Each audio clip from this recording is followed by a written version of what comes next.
Welcome to this episode of Ambitious Hippies. I am your host, Courtney Weaver. I am joined by my husband, Michael Weaver, and a special guest, one of my favorite Canadians, storyteller, author, coach, speaker, and just an all-around hilarious and fun human being, Alex Street. Welcome to the podcast. Oh, goodness. It is so good to be here. You said that you were like amped up about this, but I'm telling you, this got me like through the weekend. I was like, what's happening on? Oh, that's what's happening on Monday. I don't usually do stuff on Monday, but there's this makes it on the calendar. You guys get on the calendar, no doubt. I just can't wait for where you're going to take this. I think we're going to talk about things that I don't normally talk about on podcasts. Mm-hmm. That's what I'm excited for. Yeah, we're going to talk about adventure because this is all about saying yes to the adventure. And you and I have worked together. We have beat this topic into the ground for a year and a half, talking about relaunching this podcast and really the direction of where we wanted to go.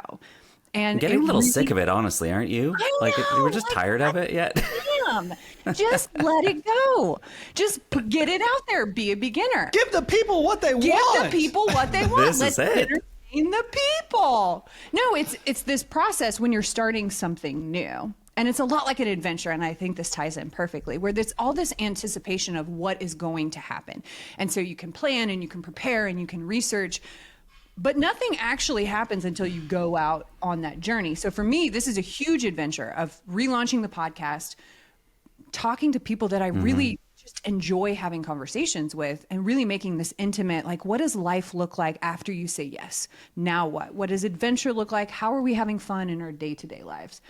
So I'm going to start with an adventure that I love of yours, but I don't know a lot about. And that is you and your family of 5 road tripped 13,000 kilometers.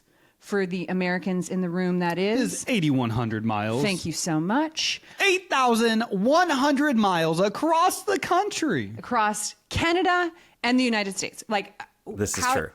How did that come about? Please tell us, sir. This is okay. So wait, we can get into details. You can tell me all the things.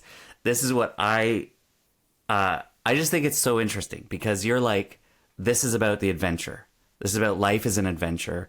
And we want to figure out that there's the epic people, but like the epic are kind of happening within the ordinary. Am I right? You're like, there are people around me that have epic stories. It's not just the celebrities and all that. No. But then what's exciting, what's interesting to me that I just want to ask, maybe on behalf of the listener, is you're like, life is epic, like just every day is epic. It's an adventure. But then you're leading with, Alex, tell me about this one crazy, wild adventure that you went on, and let's get into that. So I'm just wondering what it is. I want to get into it. I want to talk about all of this. But what is it in you that does make you still focus on, tell me about this trip you went on. Tell me about this, like, adventurous thing you went on. What's the curiosity in there for you? I think for me, when you say yes to something that big and you are willing to go on an adventure that big, it changes you. And I think that transformation of who you become, how you prepare, how you navigate the stories that come up in your head of, this isn't for me, I don't have the money for this, I don't have the time for this, how you learn to go through that process becomes part of who you are, and you can bring it back to every single day. So I like to start with the big one because we all have that big experience. Maybe it's not a road trip, but maybe it's changing a job or moving somewhere or saying yes to that date or whatever that is. The process is always the same where you have to navigate. And I feel like for me, I'm focusing on that experience because that's how I have built my confidence. And that is truly when I look at self-development, and I hear people talking all the time, like, I'm going to heal and I'm going to do all of these things. But for me, putting myself in an uncomfortable situation like traveling or an adventure or even something new is honestly the best tool that I have ever found that positively changes who I am. It makes me more compassionate. It makes me a more exciting human being. It makes me more excited to get up every day. So I focus there because honestly, I'm just letting curiosity lead me. Like when I start letting curiosity lead and excitement, my life becomes more enjoyable. So that's the struggle. Well, I think this is why I'm not surprised, but I think this is what is so special about you two is that you look at the big thing, but the big thing is an indicator of what's happening within. And same thing with your adventure, you guys driving around the country and you guys snowbirding essentially.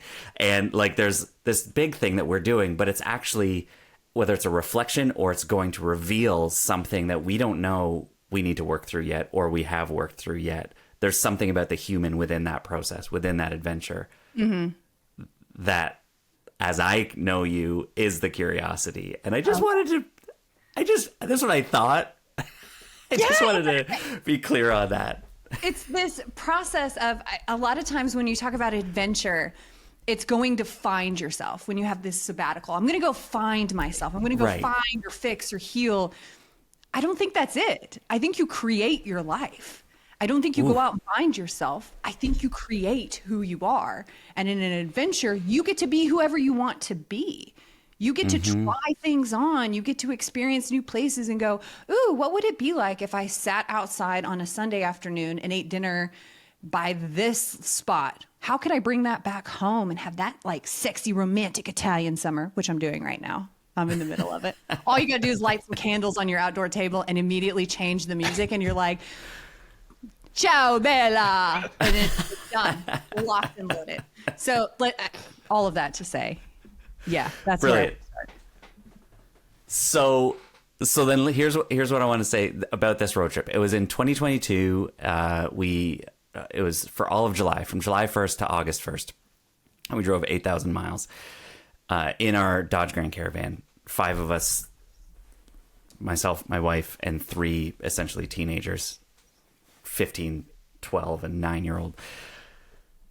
And we left and came back to the same driveway and the same house and the same town and the same lawn. And that was the weirdest thing for me, where we went away and we experienced all this stuff and we came back and everything was the same here. And something broke wide open for us, I think, for me and my wife. We were like, what is happening? Like, everything was just exactly the same. And so we felt like, how have we changed? We talked about all these things, and then you come back and nothing has changed around you. And so what do you do with that when, like, we have changed but nothing around us has changed? Okay, well, now does that mean we need to take action? Or do we slip back into what we were? Or do we identify how we've shifted and move forward with that? And now, like, every day becomes the same sort of adventure. How do we create that in our life? Those were all the big things that was wildly unexpected around the simple act of backing out of a driveway and then coming back into it. And I feel like there's something to be said about that. There's something within that. Again, tiptoeing around what was this adventure? What were the experiences? I think that's the biggest thing about when you do go on an adventure. When you do say yes to something, it's like, you've changed, but has everything changed around you? Or what do you do when it hasn't? Yeah. The perspective shift. One of my favorite feelings, and I think one of the main reasons why I travel, is the gratitude I have for being able to always come home. And home doesn't always have to be a place. It's a feeling of where you can just exhale, that no matter where you go in the world, that there's always this safe place that you get to return to. But I want to get into nitty gritty, because as great. a Canadian, I mean, I'm going to throw it out here. How did you decide what places to pick in the United States and Canada? Is great. Okay, so we decided, we call this was the big things trip. That's what we called it. And it was the whole thing. I wanted to see Grand Canyon. I want to see the big canyon, big mountains, big lakes, big trees, or big ocean, and anything else along the way. that was big. So there's those like natural things that we absolutely wanted to see. How do we map out how to possibly see as much as we can? And then there's like the giant prairie chicken, and there's the world's largest rocking chair, and knitting needles, and ball of yarn. Like those big things that we just love so much. Both my wife and I remember road trips where like we would go out of the way as kids, and our parents would go half an hour out of the way to see the world's largest peanut and get the picture where 4 out of 5 of you are happy and 1 is super grumpy, and you've got that picture in the photo album, and that's there. And so as much as it was like, let's see the wonders of the world, it was also, let's see what weird and quirky things exist in Casey, Indiana, where there's apparently all these big weird things that people have created, and driving on Route 66. So there was this like, how do we, the process of this was, what do we want to see? Start a list. And then how do we see that? Let's map it out. And I got this app. It was called Road Trippers, which was incredibly helpful, and paid for the membership, because then it shows you all the things, and then you create the route. It tells you how much time between the distance, between the things. So I just started to, it was probably 12, 14 months of planning this thing to get to the point where like, okay, I know that we're leaving from Toronto and we're coming area and we're coming back here.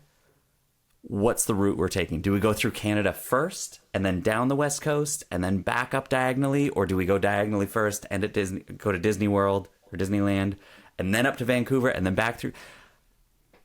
Big decisions that you just at some point go, okay, this is the way we're going. And then we go. Because we knew that we wanted to. I'm 40 years old now. I think I was 38 when we did this. And I had not seen the Grand Canyon. And I had not seen the Hoover Dam. And I had not seen sequoia trees. And I thought, these things exist. There's a forest out there that is made for giants. Mm-hmm. It is a magical place. And I have not seen it. I think there was a part of me that was like, I don't believe it. I don't believe that there's trees that I can drive through. I don't. People have told me, but I don't believe it until I see it. So part of it was just like, I want to go see this stuff. And then we're like, okay, well, our kids, what if we give them this experience, and then they get to 38 and they're going to say, oh yeah, I've seen all that stuff. Like I've already seen that. And maybe they catch a bug to say like, ooh, I wonder what else there is to see. So that was kind of below the surface as well. Mm-hmm. But ultimately, it was like, wow, what is this stuff? I gotta. Is the Grand Canyon really that grand? What is that? What do you mean? What? What's that big ditch look like? Oh, all right, God. so, Alex, I got to know, out of curiosity, what is your favorite story from your trip? It's good. Okay. We killed a bird. That's probably the one that stands out to me right away. Murderer. That's your favorite story. You got a Dexter story that you're going to lead off with. We see the Grand Canyon. We see big ass trees. We killed a bird. You were trying to make it sound like you were such a nice guy. You were being all philosophical, and then you bird killer. All right, go ahead. It was a sweet little one too. It was like a little cutie. Okay. We're in Utah. We just saw, or Arizona. We just saw the Four Corners, like where all the states come together, and it's this big thing. There's a plaque there. You stand on them. I was having fun jumping around in the different states all at once. Arizona, Utah. I don't know what they are actually. And then we're driving, and it's 7:00. We're finally getting to our hotel, and along the way, I'm like, look at this landscape. We'd never seen anything like this. The red rocks, the rolling hills. I'm like, these things look incredible. What is this stuff? I'm looking out there, and then I see something fly at the car. I thought it was a butterfly, and then it hit the windshield wiper and got wrapped up in it. And me and my wife, Karen, is sitting in the front seat, and we're like, Pooh! And so we've got my youngest right behind us. She's sitting in the middle, looking out the window most of the time, or she'll barf. And then my two others are in the back seat. we see this thing hit, and you can see little feathers, little legs now. And we're like, oh crap, don't say anything. And so I'm like, it's stuck on the windshield wiper. So I'm like, I got to get this thing off the windshield wiper. So I hit the wiper to go on. Oh. And Oh, blood and brains spread across the window. Just going up and down like me. So then my 9-year-old daughter is sitting behind us. Now she sees something is up. We're sitting there holding our laughter and our vomit. And then she's like, what's on the windshield? Like, oh shoot, we killed a bird. Oh my God. So then we had to stop and somehow flick this thing off. We stopped, got a stick, and we have videos of like, I don't want to touch the thing, like flinging it. And how do we... And then there was feathers. We went through a car wash to get it off, but I'm telling you, something was in there. There's feathers on that windshield wiper for a year. It was... They're still there, actually. It's been 2 years. And every day you... So that was like... That was like 4 days in. We kept telling our kids whenever we saw roadkill on the side of the road, we were like, hey, look, there's a sleeping deer. Hey, look, there's a sleeping armadillo. Oh, weird. That deer is sleeping in 2 pieces. That's strange. And so then we had this, like, there was a bird sleeping on our window. And for whatever reason, I knew you were going to ask what's a favorite moment. I'm like, that one stands out as such a weird, wild, I've never hit a bird in my life in my car. I don't think it's possible because we have a pact, us and the birds, you know? Yeah. Yeah. You but have this time I was on a mission, I guess. God, So that's one that stands out. Is that satisfactory, or do you want more of like we stood on the edge and like looked out at the majesty of the sunset? no. Because that's there too.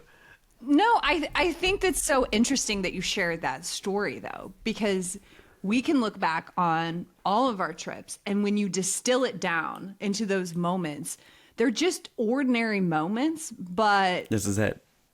that's why you go and you say yes and you look for the magic. Is for like one of our favorite moments from our time in Italy was not trying wine and being on a boat and having like that whole, like, again, Italian summer. It was being stuck in the mud. So Right.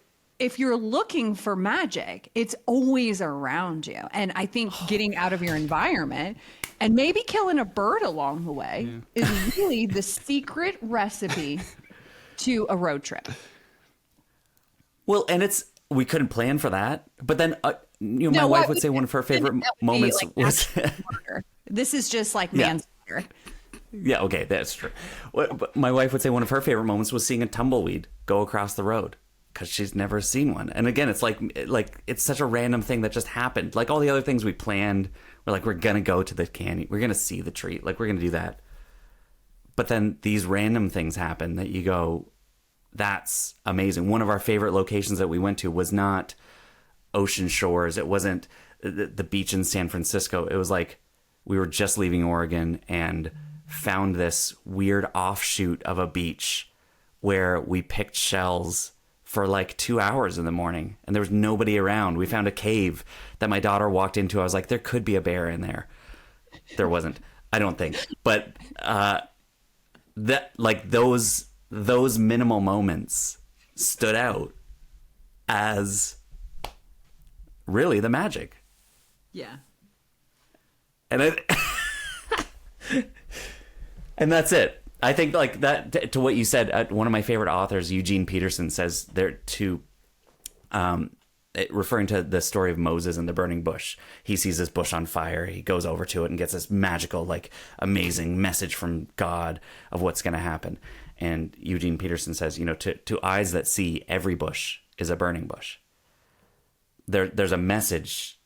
There's something magical in every one. You don't have to wait for the one that's going to like explode and spontaneously combust and give you a message about what you're supposed to do in this world. To your point, you're stuck in the mud.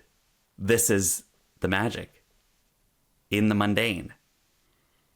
What are we doing with it?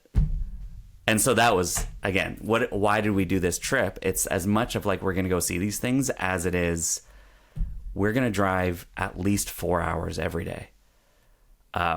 What are we going to do in the car? What's going to happen? What are we going to come up with? Where are we going to find? What weird places are we going to find to eat? What hotel rooms are going to suck? Let's go. Let's see it all. And let's just say yes to it and be okay with it. And then say, I wonder what tomorrow has. But there's always somewhere to go. So back to the philosophy of it, I know. Yeah, we away gotta from get the back. killing birds. I know. So let's talk about road trip essentials.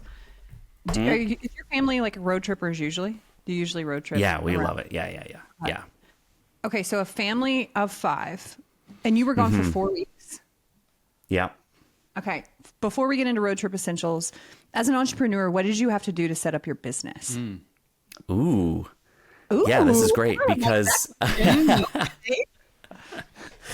I purposely didn't have any group coaching. Actually, as I say that, that's not true. I was co-leading a group coaching program at the time. That's funny. And so part of it was even when we planned that, it was going to run from February to August or something.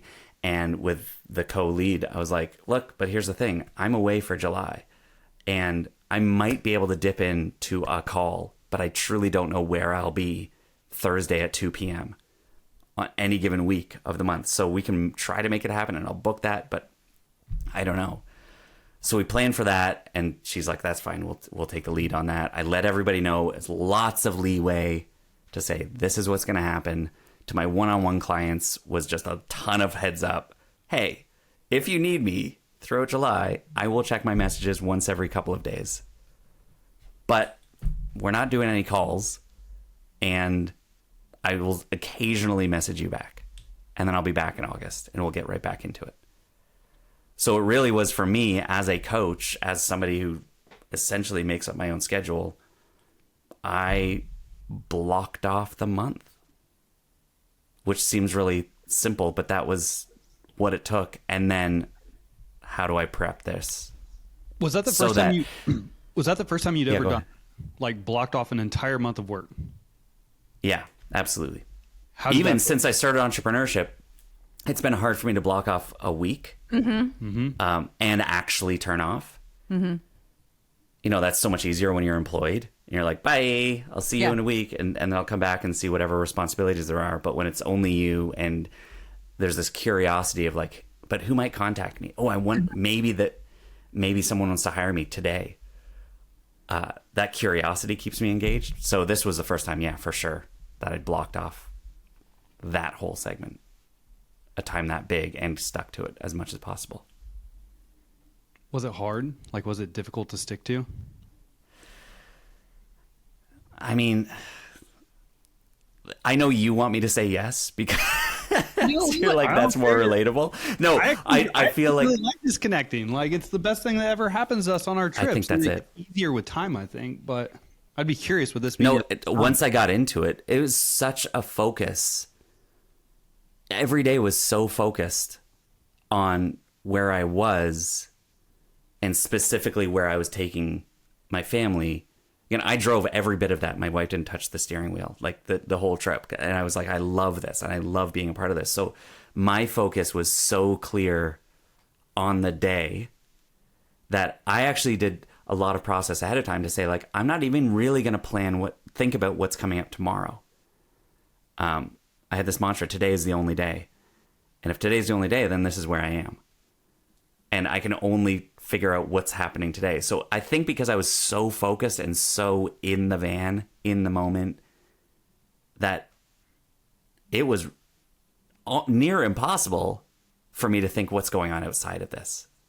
Or like, how's my business doing? How are my clients doing? I would get curious and then I'd reach out. But mostly it was such a clear focus of like, here I am.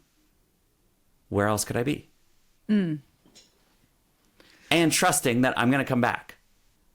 And you want to talk about business, like that was tricky. Actually coming back. And so something I did to set up talking business plan and strategy here. In June, I hosted a webinar and workshop. And as part of that workshop, I was like, here's a free call. I usually do consultation calls. They're $150. And I was like, here, you can sign up now and get a free consultation call as long as you book in August.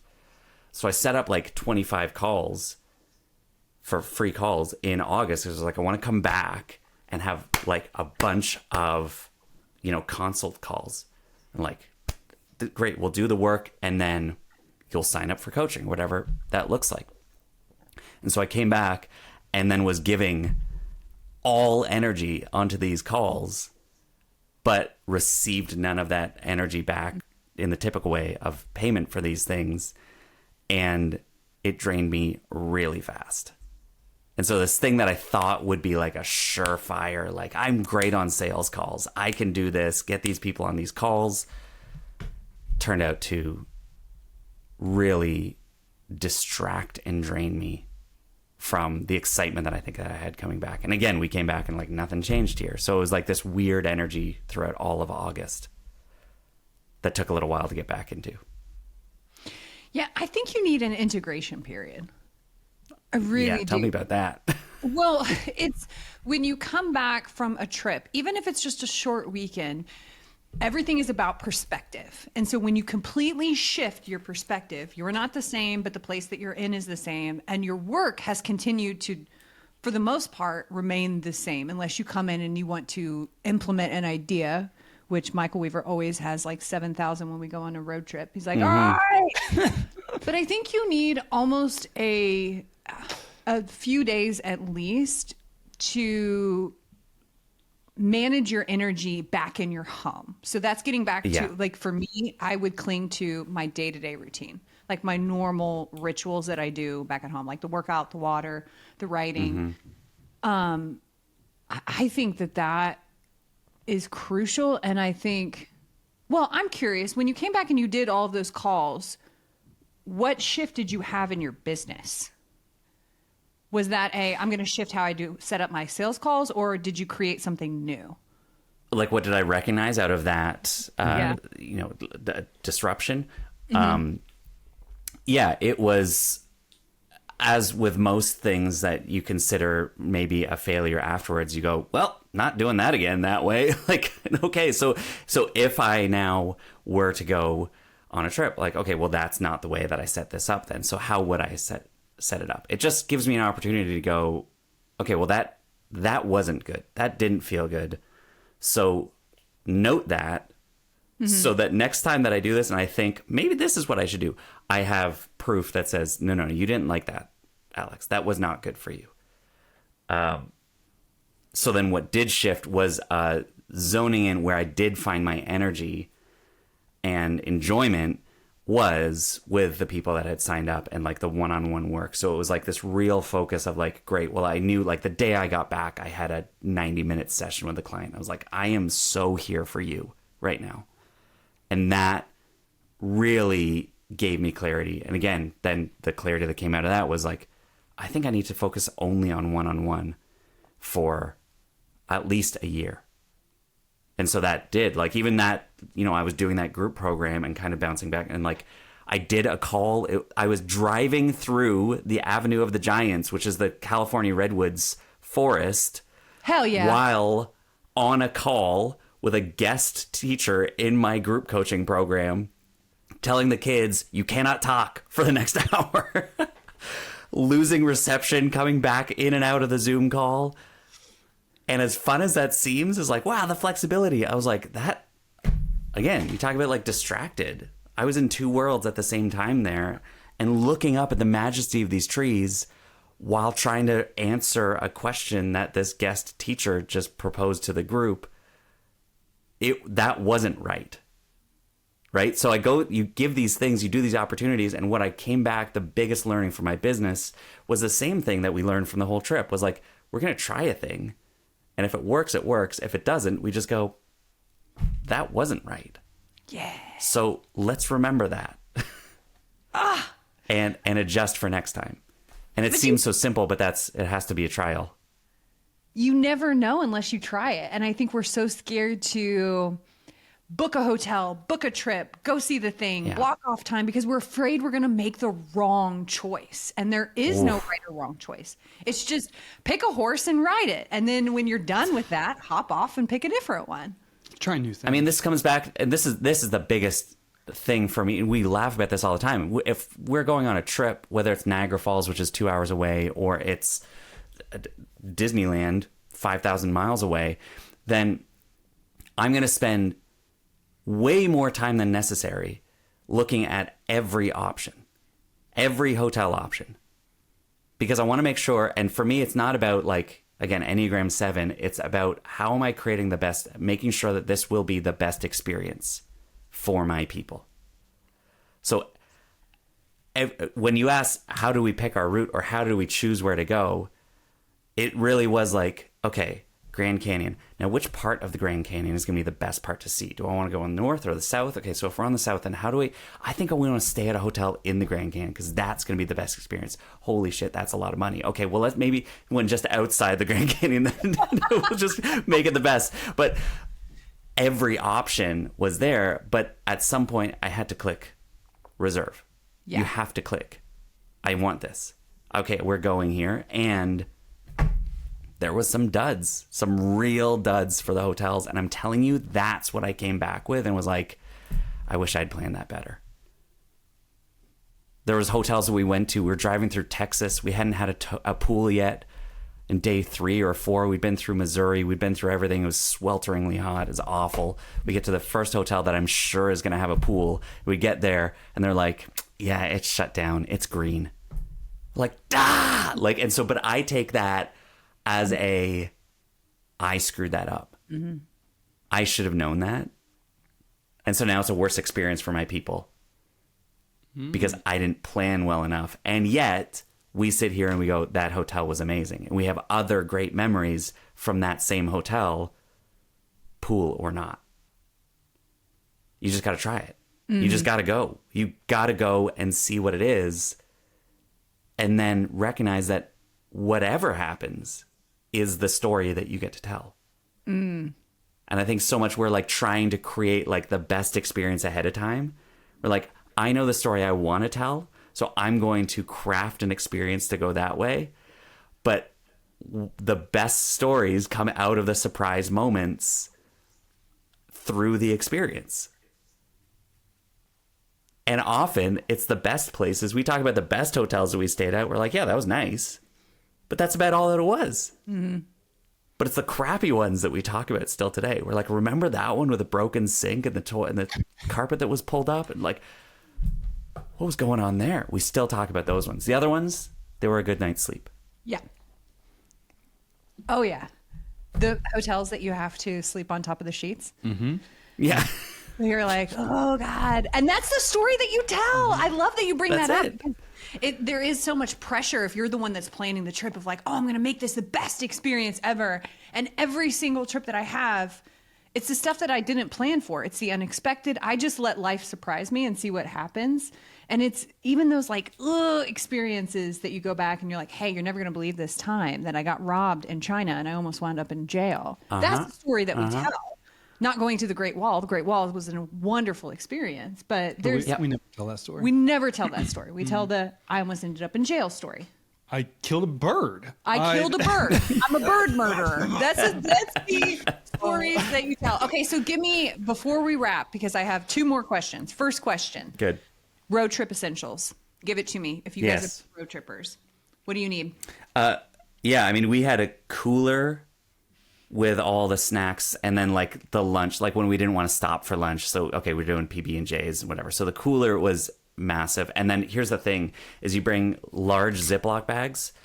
And every hotel that you stay at, you fill up the Ziploc bags at the ice machine in the morning and throw those in the cooler because your ice packs go in the freezer if you can, but hotels don't all have fridges. So you fill up. That was a key thing. And then also as we're driving through the Hoover Dam and it's 45 degrees Celsius. I don't know what that is, 150 Fahrenheit. It's then hot. We also have nice ice bags that we can all soak in. That was a key. That's a great takeaway. That's huge. All of that. Yeah. And then obviously music playlist is key. Yeah. Who's in charge of the music in your vehicle? Typically me. It's turned into my oldest daughter now. But that's if we're like, do we want Taylor Swift? Okay, you take control. And then she'll just start pumping it. but I had everything on that list, from like old like 90s 2000s pop punk, Good Charlotte, like everything that like was like my road trip music. When I'm like in the car alone and I roll the windows down, I created a playlist like that, and I was like, okay, Dad's driving for hour 6 right now, I'm choosing my music. Yeah, I'm gonna pretend like you guys aren't even here. I'm gonna go back to Yeah. 16. I'm gonna sweep my hair, that heavy emo bang. I'm gonna sweep it across. Fidget toys were massive, and especially for like first couple days we were like stuck in traffic for an hour or something, and I learned to do a Rubik's Cube while I was stuck in traffic. So All right. that's fun. While you, Sitting I'm there. sorry, you're talking to two people who have built their career on insurance, and you just said that you learned how to do a Rubik's Cube while you were driving. I was in park. We're on the highway. I'm in park. I was doing. Okay, now that's some serious traffic. If we are shifting gears, if we're like, you know what, we're gonna be here for a while, I'm gonna put it Yeah. in park. No, it wasn't quite like that. Maybe it was a little bit, but again, I'll keep that quiet for present company. Yeah, it's okay. That's okay. And then something we've done in the past, again, with kids, with little kids, we didn't do it this time, but there was always like how many, we had clothespins up, or there was like and you take them down every half hour or something. So we're like, you look at the beginning of the day, you're like, okay, there's 8 clothespins up. I know we're driving for 4 hours today. So then every half hour or distance, you take one of those down so kids can see visually where we're going, or how much closer we're getting. I think we started out doing that, and then by day 2, we're like, I don't know. Who Yeah, knows what today is? Just deal with it. I'm along for the ride. Okay, so we've covered a lot of the transformation, you being an entrepreneur, you taking your family to some of our highlights in the United States. Thank you so much for visiting. Glad to have you. Yeah. Glad you got to drive through a tree. We have a lot going on. So last question, and I'm so excited to ask this because I believe that when you have a deadline, there is something that motivates you when you know that you're not going to live forever. And I think that's a huge motivator, at least for me. So I always like to ask this question. You get 3 places to visit before you die, and then you never get to travel again. Rattle them off. Let's go. I'm just going to honor what just showed up. I'm going to get to that. But oh man, we were in high vibe energy, and yeah, we're just dealing with death in our family right now. And so the thought of places that you won't get to go is just really prevalent right now. I think that at some point there's like you don't get to see October. And so this question is so, again, relevant to think about right now. And also I'll bring it back up, but I just want to recognize that like the idea of lasts or don't get to is really hanging around right now. And with that, there's also this part of like, I can't be disappointed at the end if I didn't. The names I'm going to say here in a second, if I don't get to these places, I think I have this running promise with myself that like, I'm not going to sit there and go, oh, but I didn't get to. Mm-hmm. Because I need to spend today saying, okay, well, what do I want to do today? Like, where am I? And if I've tried my very best today, then when I get to the end and I'm like, oh, shoot, I didn't get to see the Cliffs of Moher in Ireland, I'm not going to say, shoot, I really wish I would have. If instead of this, I wish I did that. My job is just do the best I can right now to get to there, or to get to England to see where my mom and dad grew up, around London, Birmingham, Kent. That's one of my places. I want to go there and see that.